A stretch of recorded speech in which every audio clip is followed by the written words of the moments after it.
আপনি 10 বছর বয়সে বাবার সঙ্গে যাইতেন বদলি দিতে? হ্যাঁ মানে কামলা দিতে? হ্যাঁ, ডাইন হাত কোনটা বাম হাত কোনটা এটা আমি বলতে পারতাম না। সময় রুট পার হইতে লইছিল যখন, তখন আমার আবার রুট অ্যাক্সিডেন্টে একটা পাও চলে যায়।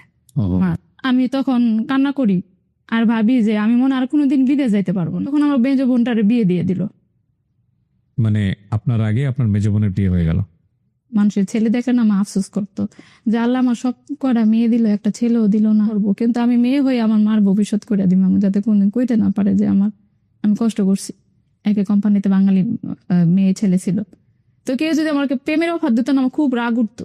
তখন আমার বলে, তুই কি এমন মায়ে মানুষ, তোর হ্যাঁ পেরে তুই বলতে পারস না, এই কথা বলে। ওই থেকে আমার ছেলে মানুষের প্রতি না একটা ঘৃণা ছিল যে না, আমি আর বিয়ে শাদী বসবো না। তখন আমার মা একদিন হঠাৎ করে হার্ট স্ট্রোক করে মারা গেল। তো দরজাটা খুলছি, খোলার পর দিয়ে একটা পুরুষ মানুষ বলে, আপনি কে? আমি বললাম, আমি তো রাশেদের ওয়াইফ।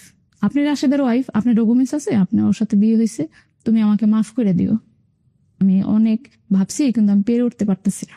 12:30টার দিক দা ওরা 30-35 জন সন্ত্রাস নিয়ে আইছে। তখন আমি সাইন করে দেখে একজনে ঝাড়ু লইছে আমার বাড়ি দেওয়ার লেগে, আরেকজনে চাকু বাইক আছে, তোর পেটের ভিতরে ঢুকাই দিন। বাংলাদেশের অনেক প্রবাসী ছেলেমেয়েরা এইরকম অনেক বড় বড় স্যাক্রিফাইস করে নিজেদের পরিবারের জন্য। আমার মতো ভুল তো কেউ না করে, রাইট? যতই পরিচিত থাক।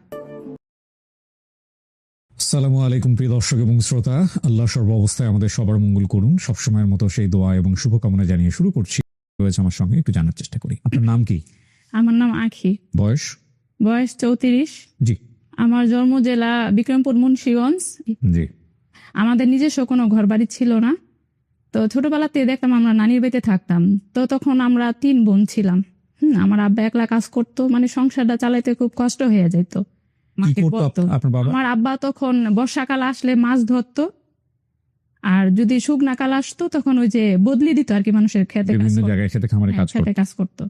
আমাদের দেশে তো বিক্রমপুরে আলু হয়, তো আলু যখন আমার আব্বা বদলি দিতে যেত, মানে কাজ করতে যেত, তখন আমার আব্বার সাথে আমিও যাইতাম। আপনি কি বড় সন্তান পরিবারের? হ্যাঁ, সবার বড়। 10 বছর বয়স। সবার বড়? আমি সবার বড়। জি, আমি সবার বড়। আপনি 10 বছর বয়সে বাবার সঙ্গে যাইতেন বদলি দিতে? হ্যাঁ, মানে কামলা দিতে? হ্যাঁ। তারপরে সবাই বললো যে তোমরা ঢাকাতে চলে যাও, ঢাকা গেলে হয়তো ভালো মতো চলতে পারবা। তখন ঢাকা আমাদের টঙ্গীতে আমার আত্মীয় স্বজন আছে আর কি, ওনাদের সবাই নিজস্ব বাড়ি। তো ওইখানে টঙ্গীতে আমার আব্বা আম্মা আইসা পড়লো। তো আমি আবার দেশে ক্লাস 2 পর্যন্ত পড়ছি। ঢাকা আমার আব্বা মা যখন আসছে, তখন আমার আম্মা আমার ক্লাস 3-তে ভর্তি করাই দিছে আর কি। তো এখানে আমি 3 বছর প্রায় পড়লাম, 5 পাস করলাম আর কি। তো তখন ঢাকাতে আইসা আমার আব্বা দেখতাম সিলভারে হাড়ি পাতিল বিক্রি করতো, আর আমার আম্মা গার্মেন্টসে চাকরি নিচ্ছে। কোন ক্লাসে পড়েন তো? আমি তখন 3-তে পড়ি। আর আমার মেয়ে বোনটার বয়স আমার সাথে 3 বছর ডিফারেন্স, ওর বয়স ছিল 7 বছর। তো ওরও কেজি স্কুলে ভর্তি করাই দিছে। আর একদম যে সে বোনটা, ওর বয়স ছিল 1.5 থেকে 2 বছর। তো তখন ওই বোনটাকে অনেক সময় দেখা যায় আমাদের খালাম্মা গো বাসা রেখে যেতাম, কিংবা বাড়ি আলনি দেখতো। আমার মা তো চাকরি করতো, আব্বা সিলভার বেচতে যাইতো গা। আমরা স্কুলে চলে যেতাম। যখন ক্লাস 5 পর্যন্ত পড়লাম, কেমন জানি আমার পড়ার দিকে না কোনো নিশা নাই, মানে পড়তে যেতে ভালো লাগতো না। আমি স্কুলে গেলে আমি ফিরত আইসা পড়তাম, পলায় আইসা পড়তাম, কিন্তু মা তো জানতো যে আমি স্কুলে পড়ি। তো আমি স্কুলে পড়তাম না।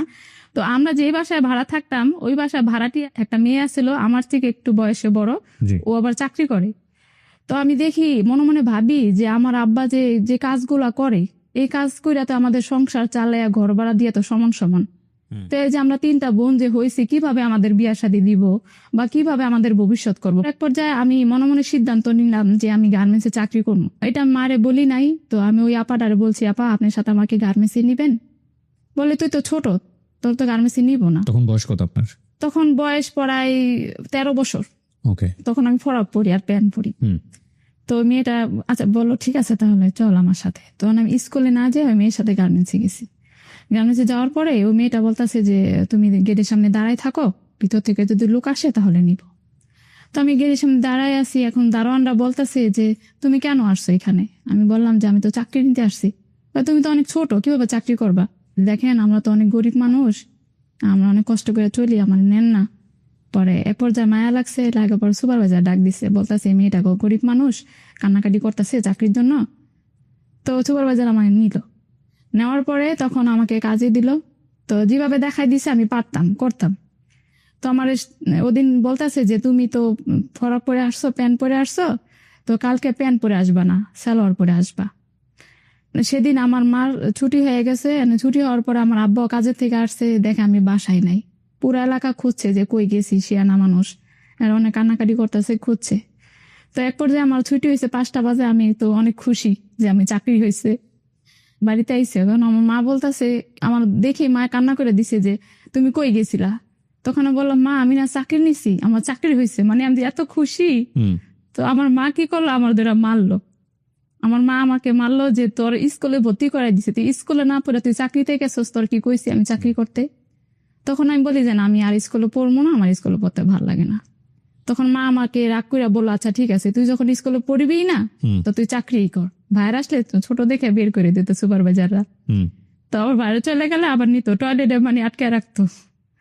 তো ভাইরা চলে গেলে আবার টয়লেট থেকে বের করে আবার কাজে দিত।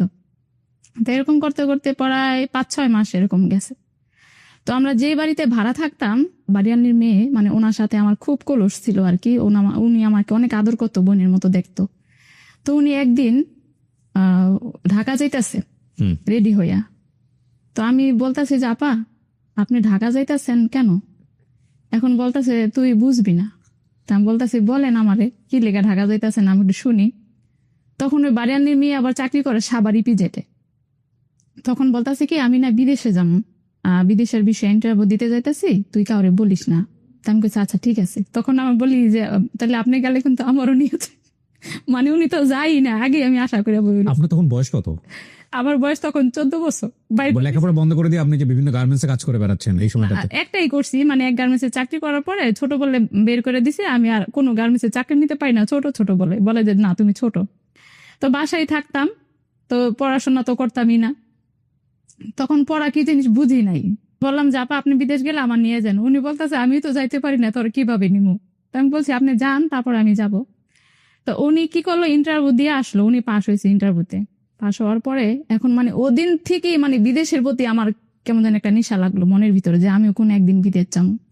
তখন আমি আবার বাড়িয়ানের মেয়েরে বললাম যে আকলিমা আপা আপনি যে গার্মেন্টসে চাকরি করেন, তো আমাকে নিয়ে যান, আমি আপনার সাথে কাজ করে বিদেশ যান। তখন বলে তুই তো ছোট, তোর কি নিবো? আমি কি নিবো? পরে আচ্ছা ঠিক আছে, তাই কালকে এক কাজ করিস, আমি কালকে আমার সাথে যাইস, উঁচা জুতা পরবি আর 3-4 সেট কাপড় চুপড় পরবি, যাতে তোর মোটা মোটা দেখা যায়। তখন আমি অনেক হ্যাংলা ছিলাম। পরে আমি তাই করলাম, উঁচা জুতা পরলাম, 3-4 সেট কাপড় চুপড় পরলাম। পরার পরে বাড়ির মেয়ের সাথে আমি গেলাম। তখন ওই গার্মেন্টস আবার অনেক নামি দামি, সাবারি পেজের, তো যদি তারা বলে যে লোক নিবো 7-এর ভিতরে 2-1 জন নেয় আর কি, বাছাই করে। তখন যদি বলে 4-5 জন নিবো, হাজারো মানুষ সিরিয়াল ধরে থাকে, তো ওই সিরিয়ালের ভিতরে ওনার আমার বাছাই করে আর কি নিল। 2385 টাকা বেতন ধরছে অপারেটর। 2385 টাকা? 2005-এ। তখন আমার পুরা 15 বছর, 14 বছর শেষ হয়ে 15 বছর পড়ছে। চাকরি হইলো, হওয়ার পর আমি তো অনেক খুশি, ভালো একটা কোম্পানিতে চাকরি হয়েছে, দুপুরে খাওয়ায়, হ্যাঁ স্টাফ গাড়ি আছে, গাড়ি দেওয়া যাওয়া লাগে, আবার গাড়ি দেওয়া যায় কি বাসায়। আমি ছোটবেলার থেকে মানে খুব সাদা সিধা, মানে সাধারণ ভাবে চলতাম। ডাইন হাত কোনটা বাম হাত কোনটা এটা আমি বলতে পারতাম না। ইভেন এখনো হঠাৎ করে কেউ যদি আমার বলে ডাইন হাত কোনটা বাম হাত কোনটা, আমি বলতে পারি না হঠাৎ করে। তো চাকরি করতেছি প্রতিনিয়ত আমি মারে বলতাম মা আমি বিদেশ যাম, মা বিদেশ যাম। তখন বাড়িয়ালির মেয়ে বিদেশ চলে গেছে অলরেডি। সে যাওয়ার পরে আমার মন মানসিকতা আরো বেশি হয়ে গেছে কেন, যে বিদেশ আমি যাবো, কবে যাবো, খালি এগুলো বলতাম কবে আমি বিদেশ যাম। মা বলতো তুমি 1 বছর চাকরি করো, 1 বছর চাকরি করে যে টাকাটা তুমি জমাইবা আর কিছু টাকা হালাত করে তোমার পাঠাম। তো আমি 1 বছর চাকরি করে পরে 25,000 টাকার মতো জমাইছি। তখন তো বেতনই পেতাম পরে 3,000-এর মতন। 1 বছর চাকরি করে 25,000 টাকা জমাইছেন 2300 টাকা বেতনে? হ্যাঁ। তার মানে বেতন যেগুলো পাইতেন এগুলো খরচ করতেন না? সব না, কিছু টাকা দিতাম, 2,000 টাকা করে রাখতাম, আর 200-300 টাকা, 385 টাকা যেহেতু বেতন, 300 টাকা দিতাম আর কি। দিতামও না, মানে আমি বেতন পাইলে আমার বোনেদের জন্য কিছু মজা টজা কিনা নিয়ে আসতাম। জি। তারপরে আমার আব্বা তখন সিলভারে আড়ি পাতিল তখন বেঁচে, তখন আমি পুরাপুরি ভালো মতোই চাকরি বাকরি করি বা টাকা পয়সা জমাই। আমার মনে ভিতরে একটা আনন্দ, আমি কবে বিদেশ যাবো টাকা জমাইয়া। তো একদিন হঠাৎ করে আমার আব্বা রোড পার হইতে লইছিল যখন, তখন আমার আব্বা রোড অ্যাক্সিডেন্টে একটা পাও চলে যায়, আমার আব্বা পাও কাটতে যায়। তো আমি যে 20,000-25,000 টাকা জমাইছিলাম, ওই টাকাটা আমার আব্বার পিছে খরচ হয়ে যায়। আমি তখন কান্না করি আর ভাবি যে আমি মনে আর কোনোদিন বিদেশ যাইতে পারবো না। অফিসে গেল কান্না করি, বাসায় আসলো কান্না করি। তখন আমার আব্বারও 20,000 টাকা হয় নাই, আমার আরো টাকা পয়সা হালাত করে আমার আব্বার পিছে অনেক টাকা পয়সা খরচ হয়েছে।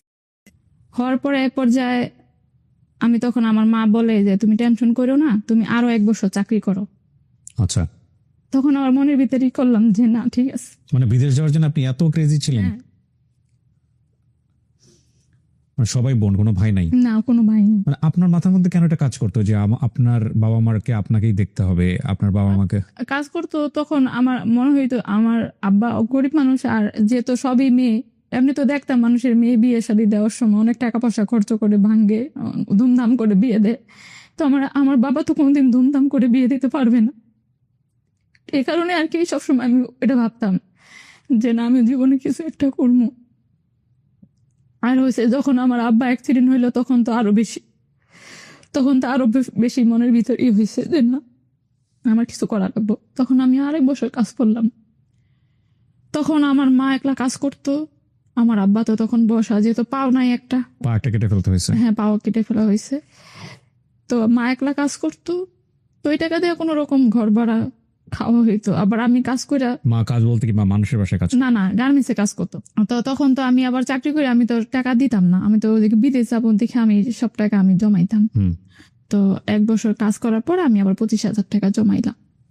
জমানোর পরে এখন মারে বলি, মা আমি বিদেশ যামই, এখন আমার যদি কোন আরেক বছর কাজ করতে আমি করবো না, আমি বিদেশ যামই। বিদেশ যাওয়ার চিন্তাটা কি মানে শুধু পয়সা ইনকাম করবে বেশি বেশি ওইটার জন্য? বাট বিদেশে গিয়ে কি হয়, কিভাবে কি না, হয় ওটা আমি কিছু জানেন? করি নাই না। তো ওই বাড়িয়ানির মেয়ে যে বিদেশ গেছে, উনি আবার ক্যাসেট করে পাঠাইতো, চিঠি পাঠাইতো। তো ওইগুলো ক্যাসেট না আমি শুনতাম তাদের ঘরে, যে বিনাই করে ক্যাসেট করে পাঠাইতো না, আমার খুব ভালো লাগতো। বিনয় বলতে মানে উনি অনেক সুন্দর করে, মানে মোবাইলে কথা বলে যেরকম বলে না, ফ্যামিলির সাথে কথা বলে না, ঠিক এরকম করে কথা বলে। ক্যাসেটটা এই জেনারেশনের অনেকেই বুঝবে না, এটা তো আপনার 90s এর কিড যারা তারা বুঝবেন। ক্যাসেটের ওই যে ফিতাগুলো থাকে না, ফিতাগুলো পাঠাইতো, বা অনেক সময় ক্যাসেটও পাঠাইতো আর কি। তো এগুলো এনে তারপরে ওই ফিতা ঢুকানোর পরে ওই করতো এবং সবাই মিলে গোল হয়ে এটা বসে বসে শুনতো। হ্যাঁ জি, তারপর তখন আমি ওনার ফ্যামিলির বলছি যে ওনার বড় বোন ফাতেমা, আমি বলছি ফাতেমা পা, আপনারা যদি আবার ক্যাসেট করে পাঠান আকলিম আপার কাছে, তো আমার বললেন আমিও কিছু কথা বলবো। তখন ওনারা যখন ক্যাসেট করে পাঠাইতো তখন আমার বলতো যে আখি তুই কিছু বলবি বল। তখন আমি ক্যাসেট করে বলছি যে আপা আপনি তো বিদেশ গেছেন, এখন আমি তো যাইতে পারলাম না, তো আমার নেওয়ার চিন্তা ব্যবস্থা করেন না, আমি বিদেশে যাম। তখন উনি আবার এই ক্যাসেট পাইয়া পরবর্তীতে উনি রিপ্লাই দিছে যে আখি সরাসরি আসলে জর্ডান থেকে ভিসা দেওয়া যায় না, তো এজেন্সি দেখাই দিল, এজেন্সির থেকে ইন্টারভিউ দিয়ে তোর আসা লাগবো। ইন্টারভিউ দিয়ে তুই আসবি, আমি তোর কিছু গার্মেন্টস এর নাম বললা দিম, যে ওই কোম্পানির ইন্টারভিউ চললে তুই ইন্টারভিউ দিবি। তো এর ভিতরে তো আমি জানলাম বিষয়টা যে কিভাবে কি করা লাগে। তখন আমার পুরো 15 বছর বয়স। তখন 3,000 টাকা দিয়ে নর্মাল পাসপোর্ট বানাইলো। 20-22 দিনে পাসপোর্ট বাড়াইছে। হঠাৎ করে তার পরের দিন আমাকে বলতেছে যে আখি জর্ডানে শুক্রবার ইন্টারভিউ চলবো, জর্ডানের এক কোম্পানি, ক্লাসিক কোম্পানি থেকে ডেডিকেট আসবো, তো ইন্টারভিউ চলবো। তখন তো বিদেশের নাম নিলেই 6 মাস বছর চলে যায়। তো আমি ইন্টারভিউ দিতে গেলাম। ইন্টারভিউ আমার একটা পকেট সেলাই করতে দিছে, তো ওই পকেটটা না আমি সেলাই করতে পারছি মতন। ওই লোকটা ছিল শ্রীলঙ্কার, ওই লোকটা ইংলিশে বলতেছে যে না ও অনেক সুন্দর করে ইন্টারভিউ দিছে, ও তো ওকে। তো এই কথা বলার পরে তখন আমাকে একটা পেপার দিল মেডিকেল করার জন্য, যে অমুক জায়গায় মেডিকেল করবা। তো পেপারটা দিল মতন, তারপরের দিন মগবাজার মেডিকেল করলাম। মেডিকেল করার পরে ইন্টারভিউ দিলাম ঠিকই, ইন্টারভিউ দেওয়ার 1 সপ্তাহ না যাইতে আমার ভিসা হিসা করছে। আসার পরে এখন আমার মা আমার বকতাছে যে বিদেশ যাওয়ার লেগে পাগল হয়ে গেছো, এখন ভিসা পড়ছে, এত টাকা কই পাম? কত টাকা? তখন পরে 70,000 টাকা দিয়ে গেছি। আমাদের তো ছিল 20-25 হাজার টাকা। তারপর ভিসা হিসাব পড়ছে, তারপর বনানীতে আমি টিকিট নিতে আসছি। নেওয়ার পরে আমার ব্যাগ ট্যাগ সবকিছু গুছাই গেছে রাখছি। আমার আব্বা বলতেছে যে তোমার আর বাড়িতে আসা লাগবো না, আমরা এখান থেকে বাসার থেকে ব্যাগ নিয়ে এয়ারপোর্টে যাবো, তুমি ওইখান থেকে শুধু এয়ারপোর্টে আসবা। তখন রাত পড়ায় বাজে 3টার দিকে এয়ারপোর্টে ঢুকলাম। যখন এয়ারপোর্টের ভিতরে ঢুকে যাই তখন মনে হয়েছে যে কই যাইতাছি, কি হইব, মানে বিদেশ তো বুঝি না, তারপরে শখের ঠেলা যাইতাছি, যাওয়ার পরে কি হইব না হইব এটা বুঝতাম না। কিন্তু তখন না খুব কষ্ট লাগতেছে যে মায়ের থুইয়া বাবার থুইয়া যাবো বিদেশে। তখন আমার আব্বা পঙ্গু মানুষ, আবার দেখলাম আমার খুব মায়া লাগতো। তারপরে বাবা ওই সময় কিছু করে না, কিছু করতে পারেন। তারপরে বিমানে উঠলাম। বিমান ওঠার পরে তো কেমন ভয় ভয় লাগতেছে, যে বিমানের যে টয়লেট কিভাবে ব্যবহার করে ওইটাও আমি জানতাম না, যে এই টয়লেট গুলো আছে না কমন টয়লেট গুলা, ওগুলা। তো আমার বিমান সকাল 6টা বাজে বিমান ছাড়ার পরে জর্ডানে গেলাম পরে সন্ধ্যার দিকে। মাগরিবের আজান দেয়, তখন জর্ডানে যাওয়ার পরে দেখি যে মরুভূমি আর মরুভূমি, গাছপালা নাই, শুধু মরুভূমি। আর যে হাউসে আমাকে দিছে ওই হাউসটা একদম নতুন, মেয়েরাও সব নতুন, এক রুমে 12 জন করে মেয়ে থাকতে দিত। তারপরের দিনকে অফিসে নিয়ে গেছে, একদিনও রেস্টে দেয় নাই। যে আসলাম, জানি না কি হইব, রাত ধরে কান্না করলাম, সকালবেলা ডিউটিতে গেলাম। তো প্রায় 2-3 মাস মতন খালি আমি কান্না করি কাজ করার জন্য। ওখানেও গার্মেন্টস? হ্যাঁ, ওখানেও গার্মেন্টস, এটা তো গার্মেন্টস বিষয়ে গেছে। আচ্ছা। সবসময় আমার কথা মনে পড়লে কান্না হইতো, আর আমিও ফোন দিলে আমার মা অনেক কান্না করতো। এখানকার চেয়ে ওখানে কি পয়সাটা বেশি? জি, কত বেশি? বাংলাদেশে যখন কাজ করছি তখন আমি 2400 টাকা বেতন পাইছি, আচ্ছা। আর জর্ডানে যখন গেছি 12-13 হাজার টাকা বেতন। ওকে, কিন্তু খরচ তো আছে ওখানে, থাকা খাওয়ার পরে কয় টাকা সেভ? কোম্পানি থাকা খাওয়া, ও কোম্পানি থাকা খাওয়া দিত? সব কোম্পানি থাকা খাওয়া রুম সবকিছু কোম্পানি। আচ্ছা, তার মানে আপনি যে টাকা পাইতেন এই টাকা পুরোটাই সেভ হইতো? হ্যাঁ, কিন্তু কি কোম্পানির থাকা খাওয়া হইলো, মানে কোম্পানির ভাতটা আমরা খাইতাম, কিন্তু তরকারি খাওয়া যেত না, অনেক মানুষের রান্না করে তো মজা লাগতো না। আচ্ছা। তখন আমার কাছে ফোন ছিল না, ফ্যাক্সের দোকানে যেয়ে সপ্তাহে একদিন কথা বলতাম। তখন ওই সপ্তাহে আমার মা আমার বাসায় থাকতো, আমি কখন ফোন দিব, ফোন দিলে ওনারা অনেক কান্না করতো আমার লাগে। আর আমার মা সবসময় আমার জন্য আফসোস করতো, সবার কাছে কইতো আমার দুধের শিশু, ধরতে গেলে দুধের বাচ্চা বিদেশে গেছে। আমি যখন পাসপোর্ট বানাই, পাসপোর্টে 6-7 বছর বেশি দিয়া পাসপোর্ট বানাইছি। তো পাসপোর্টে তখন আমার 21-22 বছর বয়স, আমি বেতন পাইতাম 12-13 হাজার টাকা। মা কইতো তোমার টাকা পাঠানো লাগবো না, তোমরা তুমি রেখা দিবা, জমাইবা, আর যেমনি পারি আমরা কষ্ট কইরা আমরা সংসার চালামো। তখন আমার মেজো বোনও চাকরি নিছে, আমি বিদেশ হওয়ার পরে মেজোটার বয়সও পড়া 13-14 বছর বয়স।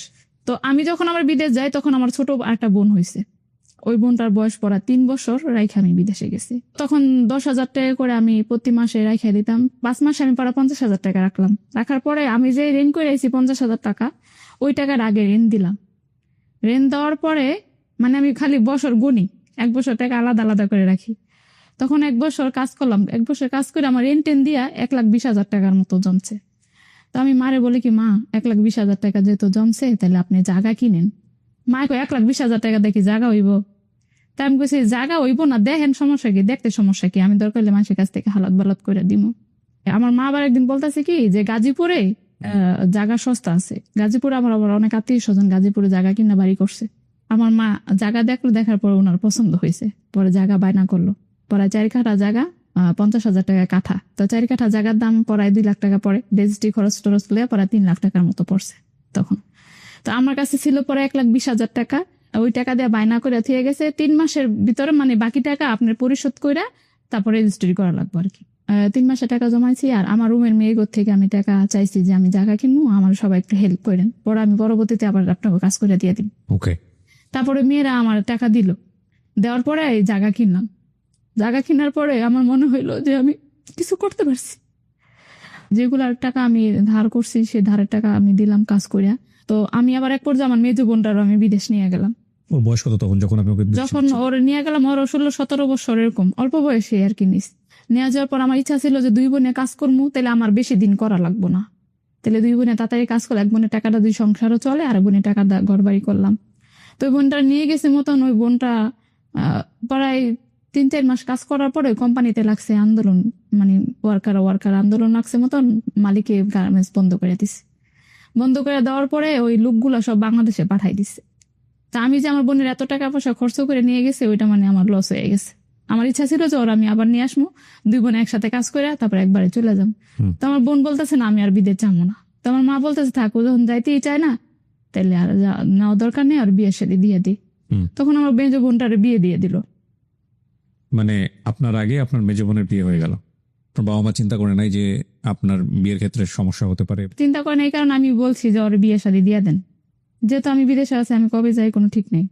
তো ওর মানে আপনার নিজেরও চিন্তা হয় নাই যে আপনার কি হবে? আমার তখন আমি কেমনে আমি নিজে আগামো, মানে ওই চিন্তা ভাবনা। আগামো মানে কি আপনার সংসার আপনার পরিবার কেমনে আপনি ধরে রাখবেন? আর মা, আমি ছোটবেলাতে দেখতাম আমার মা ছেলের জন্য অনেক কান্না করতো, একটা ছেলে নাই, মানুষের ছেলে দেখলে না মা আফসোস করতো যে আল্লাহ আমার সব কটা মেয়ে দিল, একটা ছেলেও দিল না, এর বলতো। তখন না আমি ওই মার কষ্টটা না আমি মানে অনুভব করতাম, দেখতাম আমার মা একটা ছেলের জন্য এরকম করে। মা মনে করে ছেলে তাকে না জানি কত কিছু করবো। তো আমি ভাবলাম যে ছেলে হইলে অনেক কিছু করবো, কিন্তু আমি মেয়ে হয়ে আমার মার ভবিষ্যৎ করে দিব, আমার যাতে কোনদিন কইতে না পারে যে আমি কষ্ট করছি। কত বছর হয়েছে তখন বিদেশে? 5 বছর 4.5 বছর এরকম। একবারও আসেন নাই? না, একবারও আসি নাই। টাকা যে আমি হালত করছিলাম এগুলো সব দিয়ে হুম। তারপর আমি আবার 1-1.5 লাখ টাকা জমাইলাম। 1-1.5 লাখ টাকা জমানোর পরে তখন আমার আব্বার বলতেছি যে আব্বা তাহলে ওই জায়গার ভিতরে চলে যান, ঘর উঠাইয়া একটা টিনের ঘর উঠাইয়া চলে যান, ভাড়া থাকা থেকে টিনের ঘরে থাকবেন, ভালো নিজস্ব বাড়ি। আমার কাছে যে টাকাটা ছিল ওটা দিছি, দেওয়ার পরে টিনের ঘর দুয়ার উঠাইলে, উঠানোর পরে আমার মা বলতেছে যে মা তুমি তো অনেক কিছুই করছো সংসারের জন্য, তাইলে তুমি একবার আসো বাংলাদেশে, বিয়ে শাদী দিয়ে দিয়ে সংসার করো। তা আমি কইছি মা আমি 5 বছর কাম করে তো এই যে টাকা হালত করে আইছি, হালতের টাকা দিছি, তারপর হয়েছে আপনার জায়গা কিনলাম, তারপর ঘর উঠাইছি, এখন আমার কাছে তো ক্যাশ টাকা নাই, এখন বিয়ে শাদী দিতে গেলেও তো কিছু টাকা পয়সা তো দেওয়া লাগে, তাই না? তো এর ভিতরে আমি আবার টুকিটাকি আমি গহনা কিনছি, ছোট বোনের জন্য, মেজ বোনের জন্য, আমার মার জন্য, আমার নিজের জন্য, আচ্ছা। সবার জন্য মানে গহনা কিনছি। গহনা কিনা মার্কেট করে আমার কাছে মানে ওরকম ক্যাশ টাকা নাই যে বিয়ে শাদী বসার মতন। হুম। তো আমার ইচ্ছা যে আমি নিজে প্রতিষ্ঠিত হইয়া তারপরে বিয়ে বসবো, তাতে আমার যত বয়স হোক। হুম। তারপর বাংলাদেশে আমার মা বলতেছে যে তুমি আসো আসো, মা প্রতিনিয়ত কান্না করতো, বলতো তুমি আসো। পরে আমি এক পর্যায়ে আমি একবারে ক্যান্সেলে চলে আসলাম। ক্যান্সেল বলতে ক্যান্সেল মানে একেবারে চলে আসছি, মানে ওই কোম্পানিতে কাজ করবে না একবারে? করবো না। ওকে। তো আমি ওই কোম্পানির ম্যানেজার যে উনি আমার বলছে যে একবার যাই কি করবা, কাজ করো, ছুটিতে যাও। আমি গেছি না, আমি ওই গার্মেন্টসে আবার অনেক প্রোডাকশন আর বেতনও কম। আর তখন জর্ডানে আমি যাওয়ার পরে 5 বছর ভিসা বন্ধ ছিল, তো 5 বছর পরে নতুন করে আবার ভিসা চালু করছে, বিভিন্ন কোম্পানিতে লোক নেয়, ভালো ভালো কোম্পানিতে। তো আমার ইচ্ছা যে আমি এইখান থেকে যাইয়া অন্য একটাতে আসবো, তখন ভালো টাকা বেতন পাবো। গার্মেন্টসে যে এত বছর আমি বিদেশে যে কাজ করছি, এক কোম্পানিতে বাঙালি মেয়ে ছেলে ছিল, তো কেউ যদি আমাকে প্রেমের অফার দিত না আমার খুব রাগ উঠতো। তো অনেক ভালো ভালো ছেলেরা আমার বিয়ের জন্য অনেক অফার করতো, কিন্তু আমি রাজি হইতাম না। পরে বাংলাদেশে যেদিন আসবো সেদিন ফেব্রুয়ারি মাসের 14 তারিখ ছিল, তো আমার ফ্লাইট হলো। আমার দুবাই দিয়ে ফ্লাইট হয়েছে। তো যখন দুবাই এয়ারলাইন্সে, বাংলাদেশ এয়ারলাইন্সে উঠলাম দুবাই থেকে, তখন আমি জানালার পাশে বসছি, তো আমার সামনে ছিটে আরেকটা বাঙালি ছেলে বসছে। তো ওই ছেলেটা আমার বিমানে যখন আমি উঠি চায় থাকতো আমার দিকে, লেজার টেলেজার কোট মুট পরা, হয়তো ভালো কোনো কোম্পানিতে ভালো কোনো কান্ট্রিতে থাকে হয়তো বা। তো এটা ভাবতাম, বিমান থেকেই আমাকে ফলো করছে। বিমান যখন ল্যান্ড করব তার আধা ঘন্টা আগে একটা পেপার দেয়, তো ওই পেপারটা বিমানবালারা যখন দিছে, দেওয়ার পরে ও সবার, আমি তো তখন ইংলিশ বুঝি না, ও তো বুঝে ফর্ম ফিল আপ করে দিতেছে। এখন আমি শর্মে আমারটা দেই না, তো ভাববো যে মনে মূর্খ, আমি আর দেই না। তারপর ওই নিজেই মানে বিমানের হাত বাড়াইয়া আমার পেপারটা আর কি চাইলো, তখন আমি দিছি। দেওয়ার পরে আমার ফর্ম ফিল আপ করে দিল। দেওয়ার পরে বলতেছে কি আপনার মোবাইল নাম্বার লাগবে। তো আমি বলি কি মোবাইল নাম্বার তো লাগে না, আমি যেটুকু জানি। বলে না মোবাইল নাম্বার লাগবো। তো আমি বিশ্বাস করে ওনার মোবাইল নাম্বারটা দিলাম। বিমান যখন ল্যান্ড করে ওই মুহূর্তটা কোন মানে কে আছে না আছে ওটা কিন্তু মনে হয় না বিমানে, যতই আপন লোক থাকুক, কতক্ষণে বাইরে যাব, নিজের গার্জিয়ান আসে, আনন্দে অন্যরকম। তো বিমানটা যখন ল্যান্ড করলো, আমার আব্বা বাহিরে আমার জন্য গাড়ি নিয়ে দাঁড়ায় আছে, তখন আমি বিমান থেকে নামলাম। নামার পর ও আমার পিছে পিছে আসে আর বলে আরে বাঙালি কেমন বেইমান, এত হেল্প করলাম বিমানে, বিমান থেকে নামে আমার চিনেই না, এটা বললো।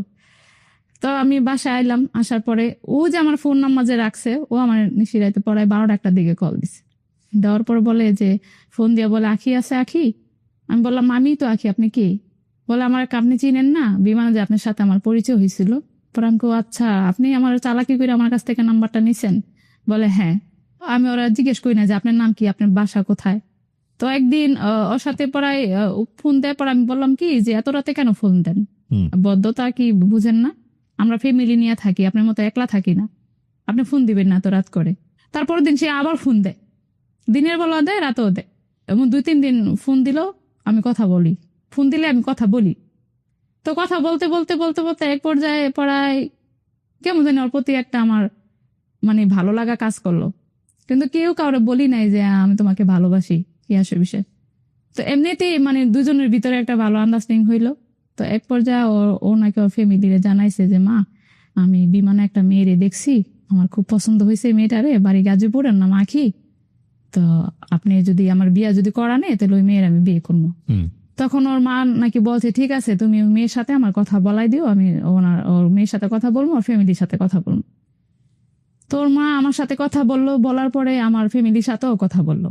তো এক পর্যায়ে ওর 4 মাস ছুটি শেষ, এখন ওর বাবা মা ওর বিয়ে করাইবো না, বলে যে এখন বিয়ে করাবো না, তুমি আরেকবার থেকে আসো, পরবর্তীতে আসলে তোমাকে বিয়ে করাবো। তো তখন ওর মা আমার আবার জিজ্ঞেস করছে যে মা তুমি কি বিদেশ আবার যাইবা করবা, আমি বলছি যে হ্যাঁ আমি আরেকবার বিদেশ যাওয়ার চিন্তা ভাবনা আমার আছে। হুম। পরে বলে আচ্ছা ঠিক আছে তাহলে তুমি বিদেশ যদি যাও তা বিদেশ যাও, তুমি 2-3 বছর থেকে আসো, বাপ মার জন্য কোনো কিছু একটা করো। ও এক পর্যায়ে আমাকে ফোন দিয়ে বলে যে না আমি প্রতিবারে আসি 2 বছর 1 বছর পর পর ছুটিতে আসি, আমার বাবা মা আমার বিয়ে করায় না, আমারে বিয়ে করাইবো না আমি জানি, তাহলে কাজ করো তুমিও যেহেতু জর্ডানে যাবে আমিও দুবাইতে থাকবো, তাহলে আমি বিয়ে করি। নিজেরা বিয়ে নিজেরা করলে তখন দুজনের প্রতি একটা টান থাকবো, তুমিও কারোর পছন্দ করবে না আমিও কারোর পছন্দ করবো না। তখন আমি বললাম যে না আপনি মা তো না করলো, তো এখন যদি আপনি যদি বিয়ে করেন তাহলে আপনার আব্বা মা ফ্যামিলি তো মানবো না। তখন ও বলে যে মানুক আর না মানুক এটা কোনো বিষয় না, আমি বিয়ে করবো এটাই আমি জানি, তুমি কি আমার সাথে বিয়ে বসবা? তখন আমি তো আর পছন্দ করি। তো এর ভিতরে আমার বাড়ির পাশে একটা সম্বন্ধ আমার জন্য আনছিল, আমার এক কাকি লাগে। তো ও ছেলেটা আবার সৌদি থেকে আইছিল, তখন আমি তো ওরে পছন্দ করি দেখে ওইটা না করে দিছি। তখন ওর ওর ইয়ে থেকে ওর পক্ষের থেকে ওর এক চাচাতো ভাই, ওর এক বোনের জামাই ও, আর আমার পক্ষের থেকে আমার ফুপু, আমার ছোট বোন, আমার একটা বান্ধবী, আমি কাজীর অফিসে চলে গেলাম। হ্যাঁ, চলে যাওয়ার পর ওখানে বিয়ে হইলো, 1 লাখ টাকা কাবিন দিল, দেওয়ার পরে ও চলে গেছে ওর বাড়িতে, আমি চলে আসছি আমার বাড়িতে। 2 দিন পরে আমার মা জানতে পারছে, আমি বলছি আমার মায়ের যে মা মিনুমুন হাবিবের কাছে আমি বিয়ে দিন বসছি। তখন আমার মা অনেক কান্না করছে যে আমি তো রাজি ছিলাম, তাহলে এত বড় একটা কাজ যেহেতু করলা আমার কাছে জানাইলা না। কিন্তু আমার ভয় লাগে যেহেতু ছেলের গার্জিয়ান নিয়ে ওরকম আমগো বাড়িতে আসা করে নাই, হ্যাঁ ভালো না খারাপ তাও জানি না। তো ঠিক আছে তুমি যখন পছন্দ করে বইছো কপালে যা আছে তাই হইব। 1 সপ্তাহ পরে আমাদের বাড়িতে আসছে, আমগো বাড়িতে আসে, আর 2 দিন আমাদের বাড়িতে ছিল। তো থাকার পরে 2 দিন থাকার পর ওই আবার ওর বাড়িতে চলে যায়। হয়তো 6 মাসের ছুটি নিয়ে এসেছিল, ওর কোম্পানি আর ফোন দিয়ে বলছে যে 6 মাস থাকা যাবে না, 5 মাসের ভিতরে তোমার আসতে হবে। তখন ও আমার বলে নাই যে ওর কোম্পানি ওর ফোন দিছে ও চলে যাইব। তখন ও তো জানে ও চলে যাইব, ও আমার বলে আখি চলো তোমার নিয়ে না কক্সবাজার যাই। তখন আমি বললাম না আমি এত দূরে কক্সবাজার যাবো না। তো বললে চলো সিলেট মাজার যাই। তাই আমি বললাম হ্যাঁ সিলেট মাজার যাওয়া যায়, যেহেতু সিলেট মাজার আমার দেখার খুব শখ। তো গেলাম, যাওয়ার পরে সিলেট মাজার আমরা 2 দিন ছিলাম। থাকার পরে ও যেদিন সিলেট থেকে আমরা আসলাম তার পরের দিন ও কি করলো, টিকিট ওকে করতে আসছে, কিন্তু ও আমার বলে নাই যে আমি চলে যাবো। তো যেদিন চলে যাব সেদিন ওর সাথে আমি সারা রাত কথা বললাম, মোবাইলে সবসময় কথা বলতাম। ফজরের আজান তখন দেয়, তখন আমাকে বলে যে আখি এখন তুমি রেখে দাও, পরবর্তীতে কথা বলবো, আমার তো গাড়ি চলে আসছে। তা আমি বললাম গাড়ি চলে আসছে মানে? বলতেছে যে না আমি তো আজকে চলে যাবো। তখন আমি বললাম আপনি চলে যাবেন তো আপনি তো আমার বললেন না। যে বলি নাই তুমি কষ্ট পাইবা, আসলে আপনার মনের ভিতরে কি আছে। তখন বলো উল্টাপাল্টা কথা বললো না, আমার মনের ভিতরে আবার কি থাকবো, তো তুমি টেনশন করো না, দুবাইতে গেলে আমি তোমার ফোনে কথা বলবো। তখন ওর বাসা থেকে বের হয়ে গেল, বের হয়ে যাওয়ার পর এয়ারপোর্টে যাইয়া তখন আমার বলে যে তুমি এয়ারপোর্ট আসবা। তখন আমি বলি যে সবকিছু করে ফেলাইছেন, এখন কি এয়ারপোর্ট গেলে আমি কি আপনার সাথে দেখা করতে পারবো? বলে যে না পারবা। তো আমি কি করলাম, তাড়াতাড়ি করে রেডি হইয়া পরে চৌরাস্তা পর্যন্ত আসলাম। আসার পরে ফোন দিয়ে আমাকে বলতেছে কি কোন পর্যন্ত আসছো, তো আমি বলছি যে আমি চৌরাস্তা পর্যন্ত আসছি। বলতেছে তুমি চলে যাও, আমার বিমানে এখন উঠতে হবে, তোমার সাথে আমার দেখা হবে না। তখন এই কথা বলছেন আমার খুব খারাপ লাগছে। তখন তুই কেড়ে বলছিস তুই আমার মিথ্যা কথা এই পর্যন্ত আনলি, এখন আমি আবার বাসায় যাবো গা।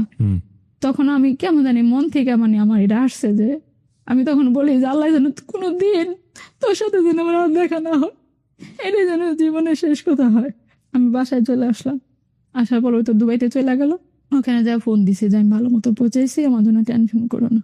তো এর ভিতরেও যাওয়ার পর আমি আবার জর্ডানে ইন্টারভিউ দিলাম। জর্ডানে ইন্টারভিউ দেওয়ার পর আমি পাস হয়ে গেছি। যাওয়ার পরে ওর যাওয়ার পরে 23 দিন পরে আমি আবার জর্ডানে চলে গেলাম। 23 দিনের ভিতরে ভিসা ইচ্ছা করছে। জর্ডান যাওয়ার পরে এখন এক রুমে তো 6-7 জন থাকি মেয়েরা, আমি প্রতিদিন খালি মোটা হই আর আমার জামা লাগে না, টাইট হয়। তখন রুমের মেয়েরা বলতেছে যে তুই আমার মনে হয় তুই না প্রেগনেন্ট। হ্যাঁ, তখন আমি বলতাম কি আজারা কথা প্রেগনেন্ট, আমি যে আসলাম বিদেশে আমার মেডিকেল করছে না, মেডিকেলে তো ধরা পড়ে নাই, তো কিভাবে আমি প্রেগনেন্ট হইলাম? কয় না তুমি প্রেগনেন্ট। তো এক পর্যায়ে ওর সাথে আমি তর্কাতর্কি করার পরে ওরা একটা মানে কাঠি কিনে আনলো আর কি, বাচ্চা যে চেক করে। তো ওরা চেক করলো না, তারপরের দিন বলতেছে যে হ্যাঁ তুই তো প্রেগনেন্ট। তখন আমার কান্না দেখে কি যে নতুন নতুন আসছে এই কোম্পানিতে, এখন আমি কিভাবে আমি বাংলাদেশে যাবো, বা কোম্পানি তো আমার পাঠাইবো না, আমি গেলে আমার নিজের টাকাটা যাইতে হইব। তখন ও তখন তো অলরেডি দুবাই থাকে। তখন আমি প্রতিদিন আমার ফোন দেয়, সেদিন আর ফোন দেয় নাই। আমি নিজে টাকা ভরে ওর কাছে ফোন দিলাম। দেওয়ার পরে আমি আপনি তো জানেনই যে আমার কতদিন ধরে আমি অসুস্থ, আমার খারাপ লাগে। তো আসলে এখন আমি বুঝতে পারছি কি লেগে খারাপ লাগে, আমি চেক করছি তো ধরা পড়ছে আমি নাকি প্রেগনেন্ট। ও বলতেছে না না এটা কি করা সম্ভব, এটা কি করা সম্ভব, আপনি আসছেন মেডিকেলে ধরা পড়ে নাই? আমি বলছি না মেডিকেলে তো ধরা পড়ে নাই, আমি নিজেই তো জানি না। তখন আমার বলে তুই কি এমন মায়ে মানুষ, তোর তাল নাই, হ্যাঁ একটা বাচ্চা পেরে তুই বলতে পারস না, এই কথা বলে। পরে আচ্ছা ঠিক আছে ঠিক আছে, তখন আমার কোম্পানির জানাইলো আমার রুমের মেয়েরা যে একটা মেয়ে নতুন আসছে, মেয়েরা তো প্রেগনেন্ট, তো তার কাজ করতে পারবো না, আর বাংলাদেশে পাঠার জন্য ব্যবস্থা কর। তারপর আমি বাংলাদেশে আসলাম, আসার পরে এখন ও আমার সাথে আর যোগাযোগ করে না। পরে এক পর্যায়ে আমার মেয়ে হইলো, মেয়ে হওয়ার পরে আমি ধরতে গেলে বেকার, আমার মেয়ে একটা হয়েছে, বাবা তো পঙ্গু মানুষ, কাজ করতে পারে না, তাহলে কিভাবে সংসারটা চলবো? তখন এক পর্যায়ে মারে বললাম মা আমি আবার বিদেশে যাবো, আপনি আমার মেয়েটারে রাখেন।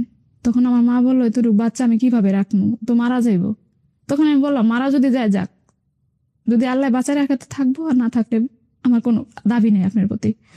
তখন মার কাছে রেখে আমি এটা রেখে বিদেশে গেলাম। যাওয়ার পরে তখন ও আর খোঁজ খবর নেয় না।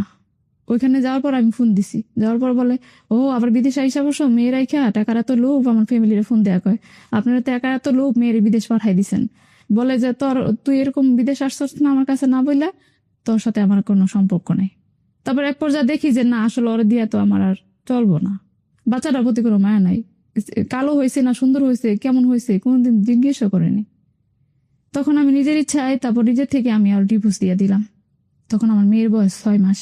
ডিভোর্স দেওয়ার পর ওই মেয়েকে দেখতেও চাইতো না? হ্যাঁ না, মেয়ে কখনো দেখেই না বাবারে, বা ও কখনো মেয়েকে দেখে নাই। ওই থেকে আমার ছেলে মানুষের প্রতি না একটা ঘৃণা ছিল, যে না আমি আর বিয়ে শাদী বসবো না, একটা মেয়ে তো আছে, মেয়ের এনে থাকতে পারবো। তখন আমার মা একদিন হঠাৎ করে হার্ট স্ট্রোক করে মারা গেল 2021 সালে। মারা যাওয়ার 2 দিন আগে বলতেছে মা তুমি বাংলাদেশ আইসা পড়ো, তোমার বিয়ে শাদী দিই। মারা গেল, মার আর দেখতে পেলাম না, যে মার জন্য এত কষ্ট করছে এ মার আমি দেখতে পারি নাই শেষ পর্যন্ত। বাচ্চা আমার বাচ্চাটা আমার মা দেখতো, মা মারা গেছে মতন বাচ্চাটা আমার ছোট বোনে রাখতো। তখন আমার বাচ্চার বয়স তো প্রায় 10 বছর হয়ে গেছে। আমার মেজো বোনটা বিয়ে হয়েছে, যেহেতু আলাদা থাকে, আর এখনো 2টা বোন আবিয়াস্ত বিয়ে হয় নাই, সে দুটো বিদেশে থাকে, আমি নিয়ে গেছিলাম। আর ছোটটা পড়াশোনা করতো, তো কম্পিউটারের কাজ শিখে কম্পিউটার একটা ইয়েতে চাকরি করে। তখন আমি মেজো বোন বলতেছে আপা আপনি আইসা পড়েন, আপনি দরকার হলে বাংলাদেশে চাকরি করে মেয়ের সাথে থাকবেন, এটাই ভালো হইব, যেহেতু বাড়ি ঘর করছেন। যখন আমি বিল্ডিং ঘর টিনের ঘর উঠাইছি, তখন না মা কেউ বিল্ডিং ঘর যদি উঠানো দেখতো না তো আফসোস করতো। তো চিন্তা করলাম এত বছর বিদেশ করতেছি, মা একটা বিল্ডিং ঘরে শখ করে, বিল্ডিং ঘরে যদি না করে দিতে পারি তো বিদেশ করে কি লাভ হইলো। তখন আমার সেজো বোনটার আমি নিয়ে গেছি, সেজো বোনটার নিয়ে এক বোনের টাকা দিয়ে সংসার চালাইছি, আর এক বোনের টাকা দিয়ে বিল্ডিং ঘর উঠাইছি। তো আমার মা 1 বছর মতো থাইকে যেতে পারছে, পরে তো মারাই গেল। তারপরে আমি যেদিন আইসা পড়ুন বাংলাদেশে, আইসা পড়ার পরে আমার লাইনে একটা মেয়ে আছে, তো আয়সা করে নাম, ওই মেয়েটা বলতেছে আখি আপা আপনি তো দেশে যে বিয়ে শাদী বসবেন তাই না? তো আমার কেমন জানি মা মরার পরে মনে হইলো যে না আমার একটা সংসারের দরকার আছে, এভাবে তো আর জীবন যাবো না। পরে মেয়ে বিয়ে দিলে বুড়াকার আমি কিভাবে চলবো, বয়স হয়ে গেলে আমার তো একটা সংসারের গাছের একটা ছায়ার দরকার আছে। তারপর ওই আয়সা বলতেছে যে আখি আপা আপনি তো বিয়ে শাদী বসবেনই, তো আমার হাতে একটা ভালো ছেলে আছে, ছেলেটা বিয়ে করছিল, বউ নাই, 2টা মেয়ে আছে। তখন আমি বললাম ছেলের বাড়ি কোন জায়গায়, বলে যে বগুড়াতে। তখন আমি বললাম যে না বগুড়া এত দূরে আমি যাবো না, যেহেতু আমার বাড়ি গাজীপুরে, আমার বড় একটা ভাই নাই, আমার বাপ পঙ্গু মানুষ, আমার মা নাই, এত দূরে আমি যাবো না। তারপর বলতেছে যে না ছেলেটার সাথে কথা বলো, যদি তোমার ভালো লাগে তাহলে তুমি বিয়ে শাদী বসবা। তখন কথাবার্তাই বললাম, বলার পর দেখলাম যে না ভালো, কথাবার্তা অনেক সুন্দর, অনেক স্মার্টলি কথা বলে, শিক্ষিত অনেক। তো কথা বলার পর এক পর্যায়ে আমি বাংলাদেশে আসছি, কিন্তু মাঝে মাঝে না তার কথাবার্তা মানে ধরন ছিল অন্যরকম, মানে সে একদিন কথা বললে আবার 1 সপ্তাহ 2 সপ্তাহ কোনো খবর থাকতো না, এরকম। তো ওর প্রতি না ওরকম আমার ফিলিংস কখনো হয়নি যে ওর সাথে আমি বিয়ে শাদী বসবো। একদিন বলতেছে আখি আমার কিছু টাকা লাগবো, আমার মেয়েটা অসুস্থ, তুমি আমাকে 10,000 টাকা দাও। তখন কোনো বাড়িঘর চিনি না, বিশ্বাস করে আমি ওকে 11,000 টাকা দিলাম। কিভাবে পাঠাতেন টাকা? যারা যে বিকাশে টাকা পাঠান নাম্বার দিতাম, তখন ওই নাম্বারে সে পাঠাই দিত আর বিকাশে। ওকে। 11,000 টাকা দেওয়ার পরে সে 2 দিন না যাইতে আবার 20,000 টাকা চায়। আমার বোনের লগে আমি শেয়ার করলাম, সমস্যা কি, দেন, মানুষের বিপদে আপদে তো দিলে ভালো। সে যদি না দেয় আপনার টাকা, আপনার কপালটা তো নিতে পারবো না। আমি 20,000 টাকা আমার বোনে মোবাইলে পাঠাই দিল, বাংলাদেশ থেকে বাংলাদেশে পাঠাই দিল। তারপর তার 2 দিন পরে আমার ফ্লাইট হয়ে গেল, বাংলাদেশে আইসা পড়লাম। আমার 2-3 মাসের কথা বলে টাকা নিছে, এখন আর টাকাও দেয় না, মাঝে মাঝে মোবাইল বন্ধ করে রাখে, সিম টিম সব বন্ধ করে রাখে। বন্ধ করে রাখে। 2-3 মাস গেলে আবার আমার খোঁজ নেই, আমার বিয়ে শাদী হয়েছে কিনা খোঁজ নেই আমার। আমি বলি আমার টাকা দেন না কি লিগা, দিমু তো টাকা। এরকম করে সে আমাকে পরে 1.5 বছর ঘুরাইলো। তো আমি বাংলাদেশে আসছি না ভাইয়া, সম্বন্ধ আসে কিন্তু ওরকম ভাবে আমার না পছন্দ হয় না। তো একদিন হঠাৎ করে ও আমার বলতেছে যে আকি তোমার কি বিয়ে শাদী হয়ে গেছে? তখন আমি বললাম যে না। তো বলো যে তাহলে আমার কাছে বিয়ে শাদী বসবা। আমার ওয়াইফের সাথে তো আমার যোগাযোগ নেই, ওর ওয়াইফের সাথে অলরেডি আমার মামলা চলতেছে। ওর ওয়াইফ নাকি পরকীয়া করতো আরেকজনের সাথে। তারপরে এই বিষয় নিয়ে মারামারি হয়েছে, এক পর্যায়ে বউ ডিভোর্স দিয়ে দিছে। তারপর ওই বউর সাথে এখনো মামলা চলতেছে। মেয়ে 2টা দেয় নাই, মেয়ে 2টা মার কাছে থাকে ওই ছেলের। আমার কিন্তু ফ্যামিলিতে আমার ভাই বোনের সাথে কোনো আমার ভালো সম্পর্ক নাই। যদি আমার কাছে বিয়ে বসতে হয় তাহলে আমার এতিম ভাইবা বসতে হইব। আচ্ছা ঠিক আছে দেখি, আমি ভাবি। তখন আমার বোনের সাথে শেয়ার করলাম যে রাশেদে তো আমার বিয়ে শাদী করতে চায়, কি বলো? বলে যে থাক, দূরে কি মাসে বিয়ে হয় না, বসেন, সমস্যা কি। 2 দিন পরে আমাদের বাড়িতে একলা দই মিষ্টি নিয়ে আবিজাবি নিয়ে চলে আসলো। আসার পরে বৃহস্পতিবার দিন ছিল, সেদিন 10 তারিখ জুলাই মাসের ঘটনা। তো 10 তারিখে আসলো রাতে, কাজী ডেকে আমাদের বাড়িতে, আমাদের আর আত্মীয় স্বজন আছে তারা আসলো। সবাই বললো যে তোর পরিচিত, তাহলে আমরা এখানে আর কি বলবো। তো বিয়ে হয়ে গেল। ওনার বাড়ি ঘর দেখছিলেন? না না না, দেখেন নাই? এমনি মোবাইলে দেখছি, ভিডিও কলে যে কথা বলতো তখন দেখছি। 6 মাস আগে আমাদের বাড়িতে একবার আসছিল, আইসা আমার দেখে গেছে আমি দেখতে কিরকম, হ্যাঁ পছন্দ হয় কিনা দেখে গেছে। তো বিয়ে শাদী হয়ে গেল, বাড়িতে 2 দিন ছিলাম, থাকার পর বগুড়াতে চলে গেলাম। বগুড়াতে আমার শ্বশুর বাড়ি মেইন টাউনের ভিতরে। বগুড়াতে চলে গেলাম, যাওয়ার পরে ওখানে ফ্ল্যাট নিয়ে থাকতো। নেওয়ার সময় বলতেছে যে কি তুমি ফ্ল্যাটে যে থাকবা বাসা থেকে বের হইবে না, বাসা থেকে বের হইলে বাড়িয়ালনিরা দেখলে আমার কাছ থেকে মিষ্টি খাইতে চাইবো। হ্যাঁ, তখন আমার কাছে তো টাকা নাই, মিষ্টি খাওয়াইতে পারবো না।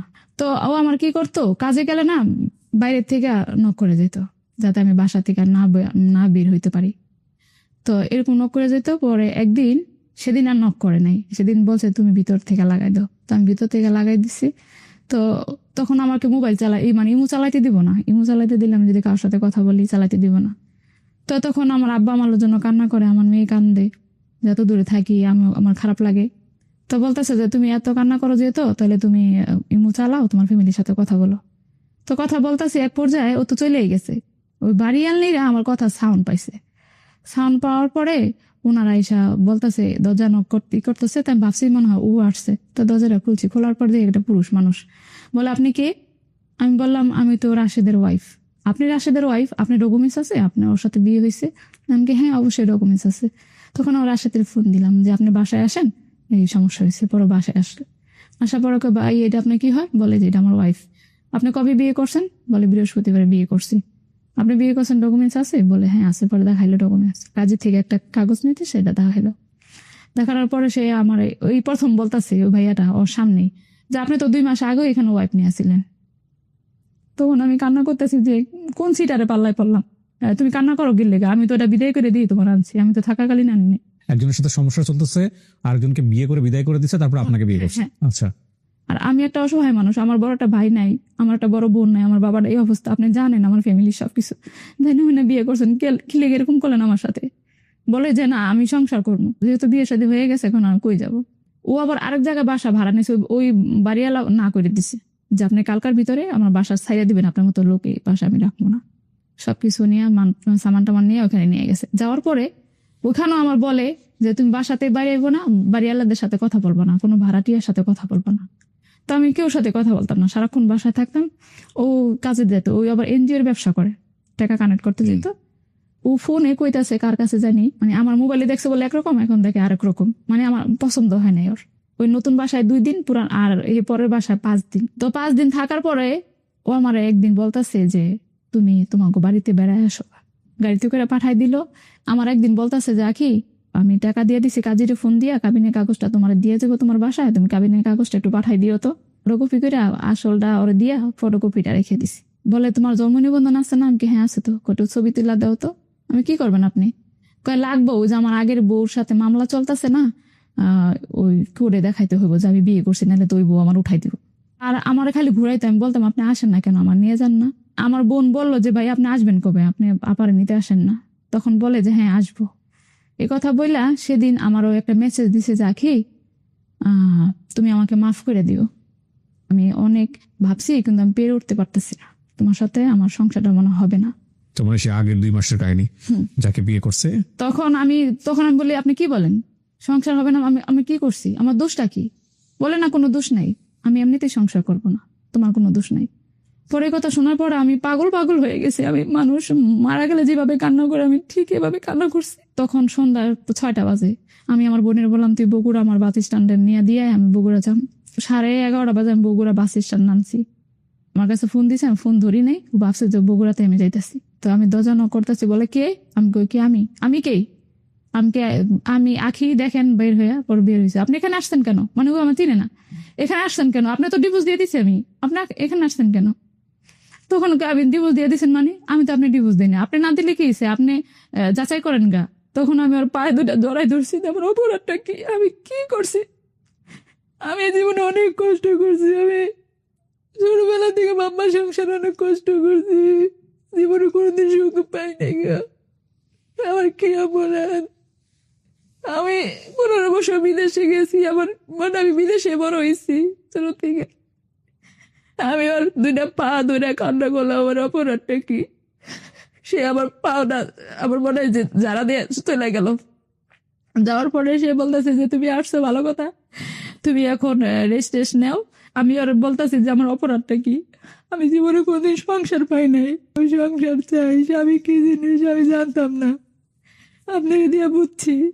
আপনার পায়ের নিচে আমার একটু তাই দেন, ও কিছুতেই শুনে না। বলে সকালে যা হওয়া আবার হইব। আরেক রুমে ও শুইছে আর আরেক রুমে আমি শুইছি। বলে আমার কাছে আপনি আসবেন না, আপনি কিন্তু পরনারী এখন। আমি আবার বারে ওর কাছে যাই, কান্না করি যে আমার অপরাধটা কি, আমি তো কোনো ভুল করে থাকি, আপনি আমার ক্ষমা করে দেন, শেষবারের মতন আমার একটা সুযোগ দেন, আমি এমনিতে সংসার করবো না। আপনার তো কোনো সমস্যা হবো না, আপনি ছেলে মানুষ, কিন্তু আমি তো মেয়ে মানুষ, আমার তো একটা কলঙ্কর দাগ পড়ে গেল না। সে কিছুতে বোঝে না। আমি বলছি আপনার 2টা মেয়ে আছে, আপনার বোন আছে, আপনি আমার সাথে এরকম জুলুম করেন না। পরে বলে যে না আমি রাখবো না। তারপর যাই হোক সকাল হলো, বাড়িয়াল ডাকিয়া বলতেছে যে ওর হাজবেন্ডের সাথে সম্পর্ক আছে, আরো ছেলেদের সাথে সম্পর্ক আছে। আমি হাতে নাতে ধরছি, মিথ্যা কথা বলে। লোকজন ডাক দিল, তারা বলতেছে যে আপনার সাথে তো সংসার করবো না, তো আপনি কি করবেন আপা? দূর করে কি সংসার করতে পারবেন? আমি বলছি না, দূর করে কি আসলে সংসার করা হয়? তা ঠিক আছে, ও যখন আমাকে ছাইড়াই দিব তাহলে ওর কাজ করতে কোন এই মুহূর্তে যে আমার 1 লাখ টাকা কাবিন দিছিল, কাবিনের টাকাটা দিতে। হ্যাঁ কাবিনের টাকাটা, আর আমি ওর কাছে 50,000 টাকা থেকে আমার 30,000 টাকা দিছে, আর 20,000 টাকা আমি পাম। তো 1,20,000 টাকা আমার দিয়ে দিতে কোন এই মুহূর্তে আমি চলে যাম। এটা চাইছি এই কারণে যে ও যাতে আমাকে না ছাড়ে, কারণ ওর কাছে তো টাকা নেই আমি জানি। তো বলতেছে কি যে 1,20,000 টাকা আমি এখন দিতে পারবো না, আমার 5 দিন সময় দিতে হবে। তখন আমি বলছি না, ছাইরা যখন দিবেন তাহলে আমি সময় দিন কি লিগা? তখন বাড়িওয়ালা বলতেছে না, ওর কাছে তো টাকা না, ওই তো সময় দেওয়া লাগবেই তোমার। তখন ওই কি গেল, একটা ব্ল্যাঙ্ক চেক দিল আমারে। মানে এটা আমি 15-16 তারিখে গেছি, এটা 20 তারিখের ভিতরে আমার দিয়ে দিব, 4-5 দিনের ভিতরে। আর আমার বাড়িওয়ালা বলছে তোমার ফ্যামিলির থেকে একজন লোক নিয়ে আসবা, যাতে এটা ডকুমেন্ট যে তোমার ও টাকা দিছে, নাহলে তোমার টাকা দিতে তুমি যদি অস্বীকার করো যে টাকা দেয়নি। তখন আমি কি করলাম, আয়সা পড়লাম গাজীপুরে। আয়সা পড়ার পরে তার পরের দিন আমার একটা মেয়ে বলতেছে, আখিয়াপা আপনি কি আসলে সংসারটা করতে চান না টাকা চান? তো আমি বলছি না, আমি আসলে সংসার চাই, আমি তো জীবনে কোনদিন সংসার পাই নাই, আমি সংসার চাই, আমি টাকাটা কি করবো? ও তাহলে যদি সংসার চান তাহলে আপনি এক কাজ করেন, আপনি 18 তারিখের ভিতরে চলে আসেন, যেহেতু 20 তারিখে আপনার ও ছাইড়া দিব টাকা পয়সা দিয়ে। তখন আমি 18 তারিখে গেলাম। যাওয়ার পরে ওই মেয়েটা ফোন দিছে, দেওয়ার পরে বলতেছে, রাশেদ ভাই আপনি কোথায় আছেন? বলে আমি তো একটু টাকা কানেক্ট করতেছি, একটু দূরে আছি, আপনার ওয়াইফ আইছে, আপনার দরজাটা খুলে দেন। তখন বলো ওর কাছে মোবাইল দেন। পরে দিছে, কয় তুমি কেন আসছো? আমার কাছে জিজ্ঞেস করে আসছো? আমার বাসায় থাকতে দিব? আমার বাসায় থাকতে দিব না। তখন আমি বলছি, আপনি থাকতে দিবেন না? আমি কই ঘুমামু? আমার মানুষকে কি খাওয়াইবো? হ্যাঁ এখনো আপনার দায়িত্ব আছে, আসেন। আপনি ছাদে বসে রয়েছি, বাড়িয়ানি বলতেছে যে ও আসছে, তুমি রুমে যাও। পরে আমি রুমে গেলাম, যাওয়ার পর ও আমার সামনাসামনি আইসা বলতেছে কি কালকা টের পাইবা, এই কথা বললা ও কি করলো, চলে গেল, বাসা থেকে চলে গেল, রুমে আমার থাকতে দিল। থাকতে দেওয়ার পরে ও কি করলো, আমার রাতের ফোন দিল। ফোন দেওয়ার পরে বলতেছে, আখি কালকা আমি 1টা বাজে আমি লাঞ্চে আসবো। 12:30টার দিক দা পরে 30-35 জন সন্ত্রাস নিয়ে আইছে। ওই সন্ত্রাস আগে পাঠাই দিছে, ও পরে আসছে। তখন আমি তো জীবনে কোনদিন সন্ত্রাস দেখি না, ওগুলা দেখে আমি ভয় পেয়ে গেছি। বলতেছে, আপনার নাম কি আখি? হ্যাঁ। আপনি কি রাশেদের ওয়াইফ? হ্যাঁ।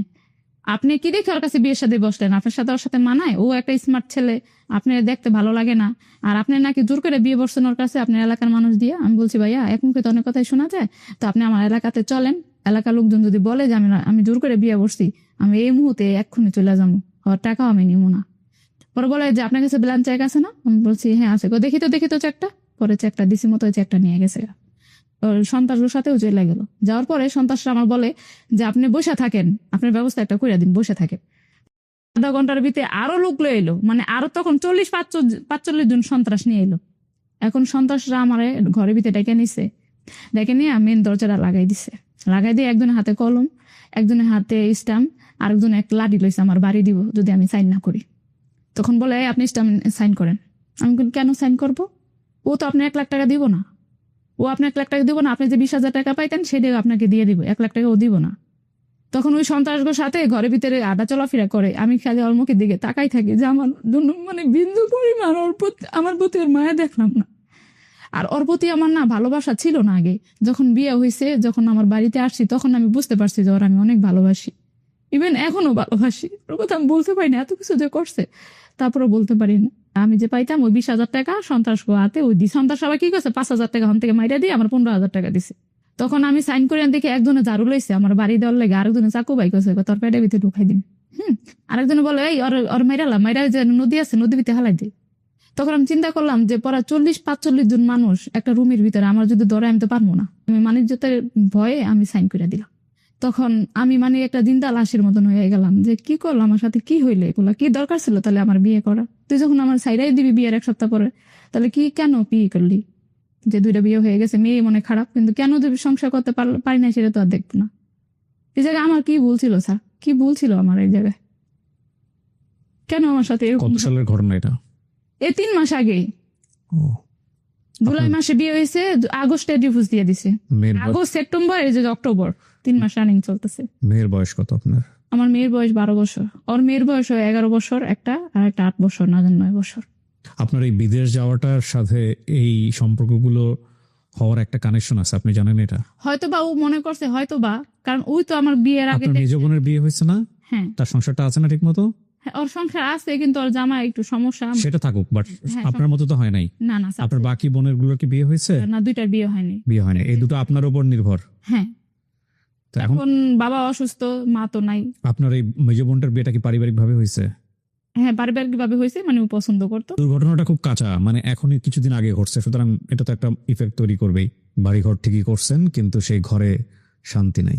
আপনার পরিবারের জন্য অনেক কষ্ট করছেন। আপনি খুব ভালো একজন মানুষ। আপনার গল্প যদি আগাগোড়া সত্য হয়ে থাকে, আপনি খুব ভালো একজন মানুষ। আপনি আপনার পরিবারের কাছে বোঝাতে চেষ্টা করছেন যে তোমাদের ছেলে সন্তান নাই, কিন্তু আমি তোমাদের ছেলে সন্তানের মতো, নিজের জীবনের অনেক বড় বড় স্যাক্রিফাইস করে। হ্যাঁ, এবং বাংলাদেশের অনেক প্রবাসী ছেলেমেয়েরা এইরকম অনেক বড় বড় স্যাক্রিফাইস করে নিজেদের পরিবারের জন্য। এই গল্পগুলো আমরা প্রবাসীর অন্তর্কথাতে তুলে নিয়ে আসতে চাই, যদি আমাদের এপিসোডের সংখ্যা অনেক কম। ইনশাআল্লাহ হয়তো ভবিষ্যতে আরও বাড়বে। আমি একটা জিনিস আপনাদেরকে বলি, যারা দেশে আছেন, প্রবাস থেকে যারা বাংলাদেশে বর্তমানে অবস্থান করছেন, অনেকদিন যাবৎ প্রবাসে থেকেছেন, প্রবাসের গল্পগুলো আনতে চান, যে বাংলাদেশের মানুষকে শোনাতে চান যে কি কষ্টের মধ্যে দিয়ে জীবনটা যায়, কত ত্যাগের মাধ্যমে জীবনটা যায়, আমাদের সাথে যোগাযোগ করবেন। আমরা আপনাদেরকে প্রায়োরিটি লিস্টে রেখে আপনাদের গল্পগুলো ধারণ করব। এই গল্পগুলো মানুষের জানা উচিত। এই মেয়েটি যদি বিদেশে না যেত, আমি বলছি না যে বিদেশে না গেলে তার জীবনটা অনেক সুন্দর হতো, কিন্তু ও যদি বিদেশে না যেত, ওর জীবনের গতিপথটা হয়তো বা অন্যরকম হতো। বাট সেটা পজিটিভ হতো না নেগেটিভ হতো, সেই জায়গাটায় আমরা যেতে চাই না। কিন্তু এই যে নিজের পরিবারের জন্যে স্যাক্রিফাইস করতে গিয়ে, নিজের পরিবারের জন্যে লেখাপড়া বাদ দিয়ে গার্মেন্টসের জন্য জর্ডান চলে যাওয়া, জর্ডান থেকে একটা পর্যায়ে দেশে আসার পথে তার প্রথম হাজব্যান্ডের সাথে পরিচয়, প্রথম হাজব্যান্ডের সেও অল্প দিনের সংসার, সেও একসময় কন্যা সন্তানকে মুখও দেখলো না, তারপরে মানুষের বিয়ে শাদী করতে হবে আরেকটা, সেজন্য সে আরেকটা ভুল মানুষের সন্ধান। এগুলো কিন্তু কোনো না কোনোভাবে ওনার কর্মজীবন, ওনার সারাউন্ডিং এগুলোর সাথে সম্পর্কিত। আপনি গল্পটা কেন বললেন আজকে, এই যে লক্ষ লক্ষ মানুষ আপনাকে দেখবে? যে যতই চেনা পরিচয় থাক, কেউ যেন গার্জিয়ান না নিয়ে, গার্জিয়ান দেখে শুনে যেন বিয়ে শাদী করে। আমার মতো ভুল তো কেউ না করে। যতই পরিচিত থাক, যেন গার্জিয়ান দেখে শুনে যেন বিয়ে শাদী করে। বিয়েটা পারিবারিক বন্ধন, খুবই খুবই খুবই পারিবারিক বন্ধন। বিয়েটা কে কিভাবে করবেন সেটা তো তাদের সিদ্ধান্ত, বাট বিয়েটা শুধুমাত্র দুইজন মানুষের মধ্যে হয় না, দুটো পরিবারের মধ্যে হয়। এবং এটা ঠিক, দুজন মানুষকে অনেক বেশি চাইতে পারেন, ভালোবাসার সম্পর্ক থাকতে পারে, এবং মনে হতে পারে যে এই মানুষটাকে সার্ভাইভ করা আমার জন্য খুব মুশকিল, এবং সেই সময়টা তার সিদ্ধান্ত অনেক সময় নিয়েও নেয়। বিয়েটা শুধুমাত্র ওই ইমোশন বা ফিলিংসের ওপরেই থাকে না, বিয়ের পরবর্তী জীবনে অনেক কিছু দরকার হয় এবং সেখানে পারিবারিক সাপোর্টটা খুবই গুরুত্বপূর্ণ। প্রিয় দর্শক এবং শ্রোতা, আমরা আজকের মতো গল্পটা এখানেই শেষ করছি। ভালো থাকুন আপনারা সবাই। সালামু আলাইকুম।